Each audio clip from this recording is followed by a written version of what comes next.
Jeune fille actrice, elle partage une première photo de son nouveau film avec Michael Youn. Jennifer est de retour sur le petit écran. Depuis le lundi 3 avril, la chanteuse a démarré le tournage de Super Papa, la prochaine fiction de TF1, avec Michael Youn. Sur son compte Instagram, l'ancienne gagnante de la Star Academy a partagé une première photo. Jennifer est de retour sur les écrans de télévision, après avoir mis le feu à l'Accor Hotel Arena de Paris le 18 mars dernier et assuré quelques dates dans le reste de la France. La mère de famille a troqué ses tenues de scène contre sa combinaison de ski afin de retrouver Michael Youn.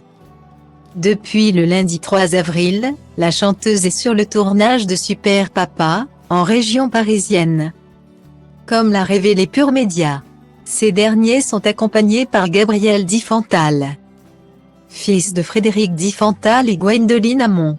L'histoire raconte celle de Christophe Perrault, veuve depuis 3 ans, qui se met à contrôler la vie de son fils Victor, alors qu'il doit partir en colonie de vacances à la montagne.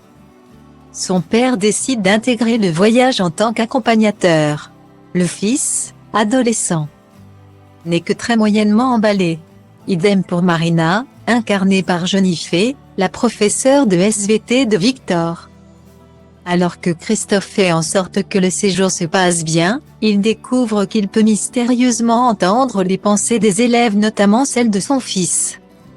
En rejoignant cette nouvelle fiction réalisée par Sophie Boudre et produite par la société de production 3 Œil, Jennifer ajoute donc une nouvelle corde à son arc. Après sa dernière apparition dans The Voice à l'Star il y a 2 ans ou bien Le Temps est assassin.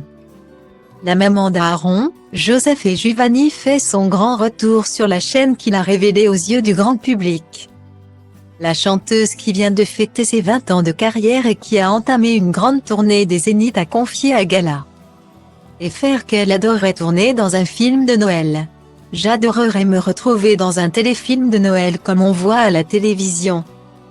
Avec le petit village enneigé, la boulangerie qui sent le pain d'épices, les gens souriants, les jolies lumières et le chalet en bois avec un feu de cheminée sous la neige. Et pourquoi pas croiser le Père Noël si TF1 passe par là?